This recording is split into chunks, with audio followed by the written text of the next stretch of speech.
No ar, o Pecuária Forte, o programa da Real H Nutrição e Saúde Animal, a líder absoluta em homeopatia. No programa anterior, a gente acompanhou uma entrevista do Dr. Cláudio Martins Real. E ele está aqui novamente, a gente vai continuar essa entrevista. Doutor, o senhor estava contando um pouco da história do surgimento e de como é que a homeopatia foi se expandindo pelo mundo. Certo. Na entrevista anterior, nós tínhamos, depois de uma série de considerações, nós tínhamos chegado à existência de leis natural de cura, que eram leis que existem e que o homem não as criou, ele foi se adonando delas. E tínhamos comentado a primeira lei, a lei da autocura, vis medicatis naturae, a segunda lei, a lei dos contrários, que é adotada pela alopatia. Estávamos abordando a terceira lei, ainda depois temos a quarta, mas a terceira lei é a lei dos semelhantes. E estávamos contando os experimentos iniciais de Hahnemann. Como ele chegou, porque essas leis, como já dissemos, não foram criadas pelo homem, elas foram dadas por Deus. Essas leis estão aí. O homem foi se adonando, foi constatando a sua existência e utilizando-se delas. A alopatia usa a lei dos contrários, a homeopatia usa a lei dos semelhantes. Então, nós estávamos comentando que o Hahnemann, depois de diluir e dinamizar os medicamentos, ele comprovou, ele estudava o efeito desses medicamentos nos seres humanos. E ele criou o sistema duplo cego. Esse sistema duplo cego significa que o médico que está coordenando o experimento não sabe qual é o remédio que está usando. As pessoas não sabem se estão tomando remédio ou se estão tomando placebo. Então, o que acontecia? No final do experimento, essas pessoas que eram instruídas a preencher um relatório diário, eles confrontavam os relatórios das pessoas que só o médico sabia qual é que tomou e que não tomou o remédio, e estabeleciam, confrontavam vamos dizer assim, um relatório dos que tomaram o placebo, que era o álcool-água, e os que tomavam o medicamento. Então, vamos dizer assim, um determinado sintoma, vamos dizer, sensação de fio de cabelo na língua, que a pessoa, enquanto tomou o medicamento, teve aquela sensação. No outro lado, no lado do placebo, também tinha uma ou duas pessoas que tinham tido a mesma sensação. Qual é o resultado? Riscava-se esse sintoma porque não era provocado pelo remédio. E assim se conseguiu, depois de repetições desse mesmo medicamento em outros locais, em outras vilas, em outros povoados, dentro sempre de um sistema de rígido controle e da presença de grupo placebo ou testemunha, então se conseguiu construir um relato, ou seja, uma ação farmacológica do medicamento diluído e dinamizado no ser humano. E isso, então, o Hahnemann denominou esse verdadeiro retrato do medicamento, ele denominou de patogenesia.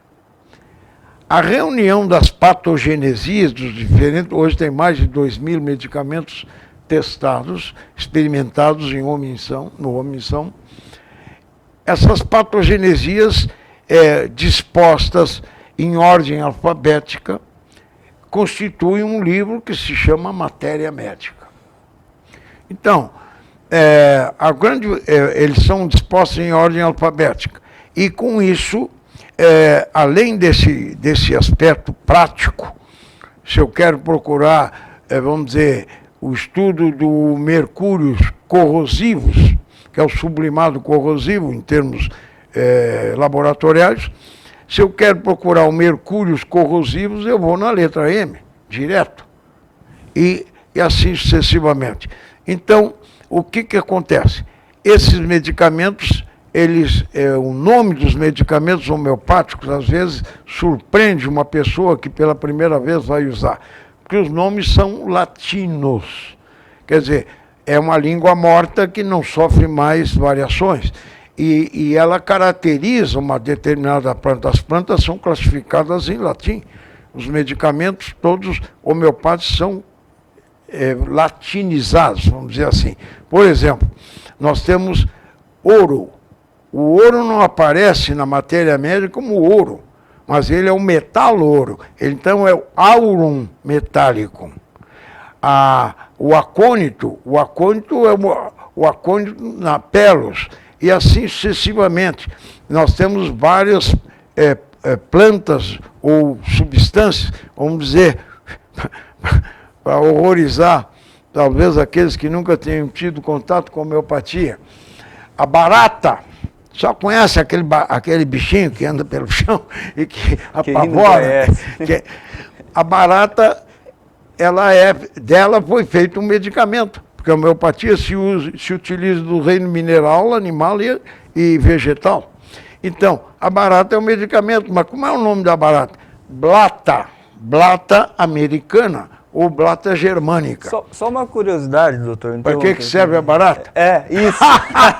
Para que serve a barata na homeopatia? Pois bem, a barata, ela é um medicamento muito útil para a criança com asma. E é curioso, lá na década de 60, os jornais, naquele tempo tinha lá em Porto Alegre o Diário de Notícia, que era da cadeia da Assis Chateaubriand. Bom, mas esse jornal botou uma manchete, que estavam sendo feitos estudos para o uso da barata na asma. E isso os homeopatas já sabiam há muitos anos, desde o tempo que ela foi médica, experimentada. E as pessoas que estão ouvindo dizem, bom, mas que nojeira, usar barata como remédio? Não se preocupe, dona. A senhora, sem o saber, come perninha de barata quando compra biscoitos, etc. Veja bem, eu aprendi isso aqui na Universidade de Mato Grosso do Sul, porque eu fui professor em Porto Alegre, na UFURGS, e fui professor aqui. E aqui eu tinha uma convivência maior, ia procurar fazer trabalhos, etc. Então, eu tive a oportunidade, na Universidade Federal de Mato Grosso do Sul, de frequentar um laboratório de tecnologia alimentar, se não me engano o termo, posso errar no nome. Mas o fato é que lá tinha um pesquisador que comprava biscoitos no comércio e depois triturava, desmanchava esses biscoitos e olhava para verificar o número de resíduos de insetos que tinha, porque é uma lei que limita. Quer dizer, não pode ter uma barata inteira, não pode ter uma perna de mosca. Tem fragmentos. E esse professor fazia essa pesquisa, porque de acordo com o número de fragmentos de insetos que existem, uma determinada partida é condenada, não pode ser consumida. Mas, então, as pessoas que têm essa ojeriza, mas como vou tomar um remédio de barata, feito com barata? Não precisam ter essa preocupação, porque já... E a realidade é aquilo que eu falei, que lá pela década de 50 apareceram trabalhos provando que a barata, o que é? É o contato, é uma alergia, asma, alérgica à barata, porque a criança brincando no chão tinha contato com excreções ou até, eventualmente, com um inseto. E não precisa se preocupar. A farinha de trigo, quando se colhe o grão do trigo, depois ele é descascado e triturado, e é evidente, dona, estou me referindo à senhora, a qualquer pessoa, é evidente que são colhidos juntos insetos, ninguém precisa se horrorizar com isso. são colhidos insetos que são triturados e aparecem as perninhas, um pedacinho de asa no biscoito. Então, mas isso não veio ao caso, eu só dei um exemplo para que serve a barata. Da ordem natural da produção, né? Da ordem natural da produção. Então, esses medicamentos, voltando ao assunto mais sério,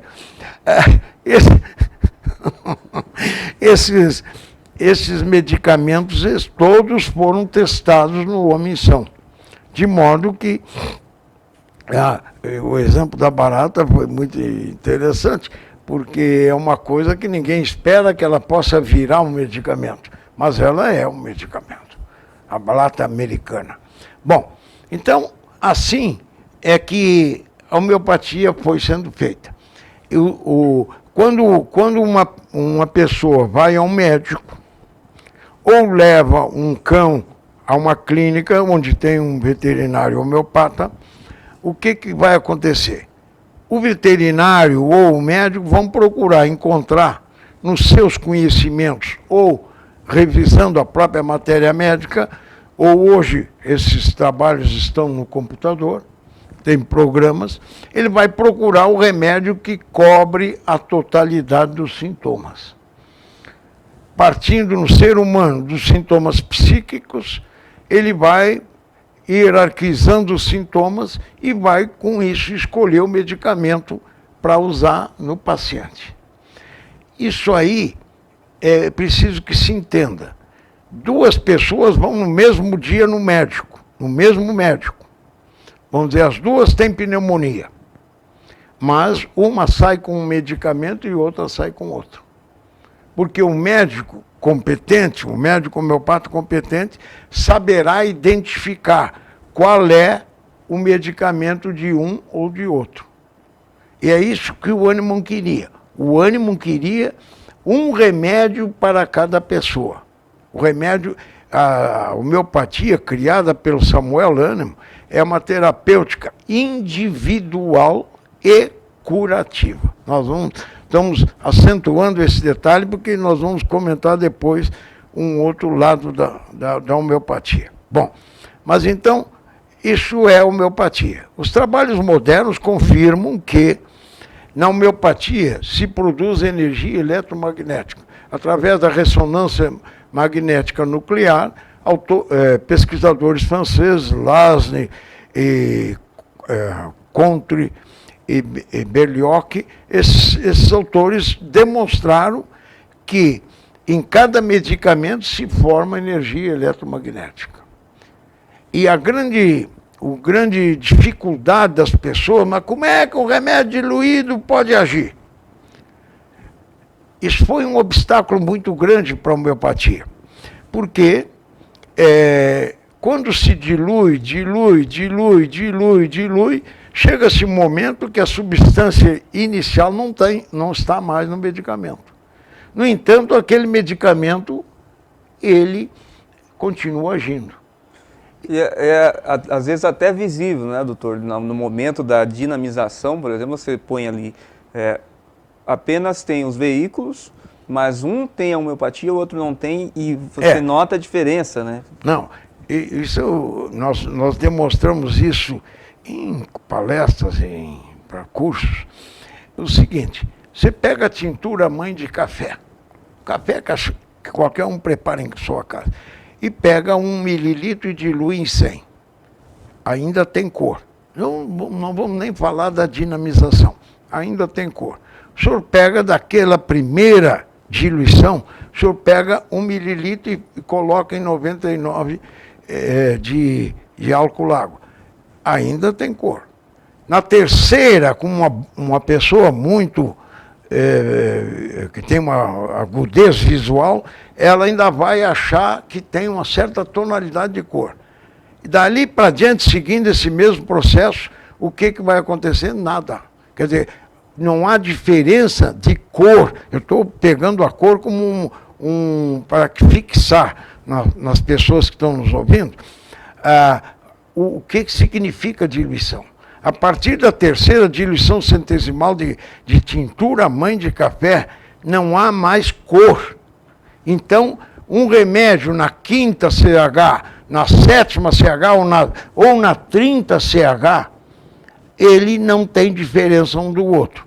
O que quer dizer CH? Quer dizer centesimal hahnemanniana. Quer dizer, é o método de preparação da homeopatia de acordo com o Samuel Hahnemann. Ah, mas tem outros métodos? Tem. No Brasil se usa o método hahnemanniano, que é o mais científico e o mais correto. E o Hahnemann fazia essas diluições usando um frasco para cada dinamização. E houve um russo, Korsakov, esse russo usava um frasco único e considerava a matriz para dinamização, para diluição e dinamização seguinte, o que ficava aderido na parede. Então, ele despejava fora e o que ficava aderido era considerado matriz. Isso é muito irregular. Então, hoje se adota, na maior parte dos países, se adota a dinamização centesimal hahnemanniana, CH. Então, a senhora vai usar a 1ª CH, a 5ª CH, a 30 CH, de acordo com a indicação do médico ou do veterinário. Então, agora, isso então sobre a constituição da homeopatia e como ela age. Vamos desenvolver um pouquinho mais para dar um entendimento. Então, acredito que as pessoas que nos ouvem já entenderam que a partir, por exemplo, da 9ª CH, são 9 diluições centesimais, ou a partir da 12ª CH para outras substâncias mais complexas, de uma molécula maior, não há mais substância. Mas a energia do medicamento continua sendo transmitida. É como um carimbo. Vamos dizer que o álcool, que lá não tem mais substância, o álcool é carimbado com o efeito da substância. E aquilo vai sendo levado. E essas dinamizações, elas submetidas ao aparelho da ressonância magnética nuclear, elas evidenciam a presença da energia. E essa energia de um medicamento é diferente da do outro. Então agora vamos chegar ao ponto, mas como é que nada, teoricamente, não temos ali mais a substância do remédio, como é que esse remédio é indicado de acordo com os sintomas da pessoa? Exatamente porque aquela energia vai produzir o efeito. Primeira coisa, a pessoa tem o sintoma, vamos pegar um medicamento de efeito bastante evidente, o acônito. O acônito tem várias indicações para febre, etc. Mas vamos nos fixar num aspecto psíquico. Medo da morte. O paciente de acônito geralmente é um cardíaco e ele tem, por uma questão de vício circulatório, de retardo circulatório a nível cerebral, ele passa a ter medos do escuro, medos da morte. O acônito é um grande remédio do medo. Então, o que acontece? Você vai usar um medicamento que vai usar o acônito, a pessoa está com medo de morrer. E isso é muito visível até, eu tenho experiência pessoal de ter convivido com uma pessoa que tinha um problema cardíaco e chegava o entardecer, chegava a escuridão, porque as pessoas têm uma ideia errada, que só se morre de noite. Então, o pânico, essa pessoa não dormia direito, exatamente com medo da morte. E um dia eu, não sou médico, mas através do estudo eu achei que o remédio para ele deveria ser o acônito. E usei o acônito, uma alta dinamização, e ela dormiu tranquilo. E daí para diante, todas as tardes ele tomava umas gotas de acônito e passou a dormir normalmente. Bom, isso é um exemplo. Ah, mas o senhor não é médico, está trazendo um exemplo de médico. Ah, é? Então vamos lá. Cidadão, nós tínhamos a clínica aqui, Burgelá, que era nossa, era lá na Afonso Pena, aqui em Campo Grande. Um cliente passou de manhã e deixou o cachorro, que era um pequeno pastor alemão, que estava com um pânico por causa, sei lá por quê. Esse cachorro estava num estado de pânico, que estava com medo de tudo. E eles deixaram o cachorro porque iam para a cidade trabalhar. E eu digo, isso aí é um caso de acônito. E comecei a dar o acônito. Quando eles voltaram às 11h30 para almoço em casa, eles levaram o cachorro completamente curado. É um outro exemplo de acônito. Mas tem mais, mas não é o nosso caso aqui de dar essa explicação. É interessante, doutor, perdão interromper novamente, mas é interessante que já desmistifica aquilo de que demora muito para fazer efeito, a homeopatia tem que usar 1 ano para ir sentir os resultados. Não tem isso, né? Não, isso é lenda. Isso é lenda.